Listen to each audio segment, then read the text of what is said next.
Introductory note.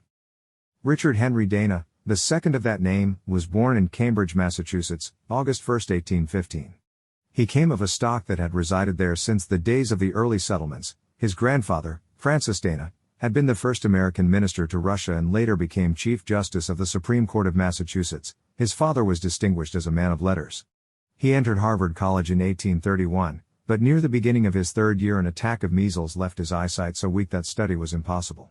Tired of the tedium of a slow convalescence, he decided on a sea voyage, and choosing to go as a sailor rather than a passenger, he shipped from Boston on August 14, 1834, on the brig Pilgrim, bound for the coast of California. His experiences for the next 2 years form the subject of the present volume. In the December following his return to Boston in 1836, Dana re-entered Harvard, the hero of his fellow students, graduating in the following June. He next took up the study of law, at the same time teaching elocution in the college, and in 1840 he opened an office in Boston.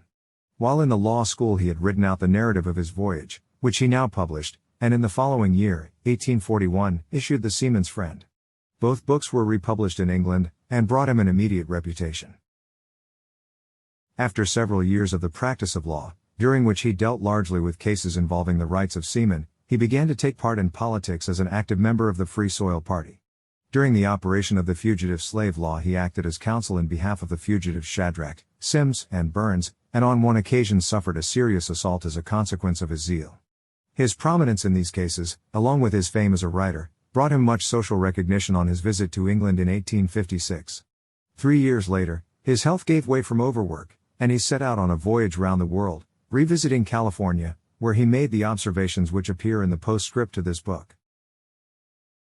On his return, Dana was appointed by Lincoln United States District Attorney for Massachusetts, and in his arguments before the Supreme Court in Washington in connection with the price causes, dealing with the capture of private property at sea in time of war, he greatly increased an already brilliant legal reputation. After the close of the war he resigned his office of District Attorney, as he could not approve of President Johnson's policy of Reconstruction, and returned to private practice.